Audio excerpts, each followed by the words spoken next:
लद्दाख में रियासती दर्जे की बहाली के मुतालबे को लेकर आज एहतजाज के दौरान पुरतशद्दुद वाक़यात पेश आए हैं। दारुल हुकूमत लेह में मुजाहिरीन और पुलिस के दरमियान झड़पें हुई हैं। बताया गया है कि मुजाहिरीन की जानिब से संगबारी की गई, पुलिस की गाड़ी को आग लगा दी गई। नौजवानों की बड़ी तादाद एहतजाज में शरीक थी। हालिया चंद दिनों के दौरान लद्दाख में इस तरह का बड़ा एहतजाज देखा गया है। मुश्तइल हुजूम को मुंतशिर करने के लिए पुलिस की तरफ से आंसू गैस शेल का इस्तेमाल किया गया।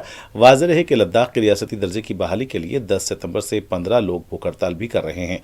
माहौलियाती जहदकार सोनम वांगचुक भी इस ग्रुप में शामिल हैं। मुकाबिलों का कहना था कि जब तक लद्दाख का रियासती दर्जा बहाल नहीं किया जाता, एहतजाज का सिलसिला जारी रहेगा। बाज़ गाड़ियों को भी आग लगाए जाने की इत्तला मिली है। लेह में जबरदस्त कशीदगी देखी जा रही है।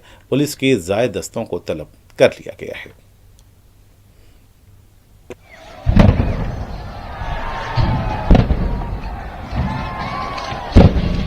Bueno, ¿cuánto que por ti no? Toda, toda. ¿Cuánto que por ti no?